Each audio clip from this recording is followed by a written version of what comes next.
understanding what pieces of evidence best fit each standard and each descriptor. It was really helpful to me to look at samples and examples of work and see it done for me, the idea of this piece of evidence would be appropriate for this descriptor, and then being able to look back at my own work and my own pieces of evidence and think about what would be appropriate. I think another challenge logistically is, making time to meet with your mentor and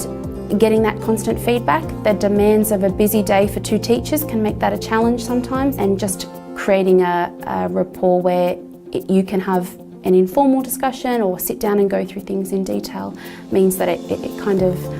comes naturally and isn't too overwhelming. And I think for me the greatest challenge was understanding the relationship between the standards and identifying elements of best practice in my own work every day in the classroom. The standards provide a very good reference point to start the conversation with your mentor, and certainly in the way that I was thinking and working in my classes each day with the learners that I had with me, to understand what's being provided to me in that environment that I can reference back to the standards. I think the biggest challenge for me, and I'm somebody that has really high expectations of myself, was wondering whether what I was submitting was good enough. And the way that I overcame that was not only talking to other teachers that were in the same boat as me, but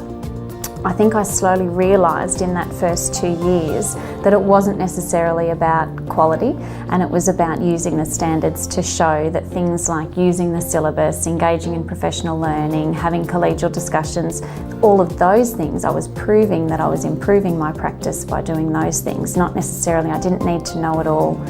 in my first year of teaching. We want to be proud of the report that we submit, and it's not a job application, and I think sometimes it can be perceived as it needs to be exemplary practice already, but that's not the expectation of the standards. And when you read the standards, it's very clear in knowing that it's a developing skill that teachers are getting by being proficient.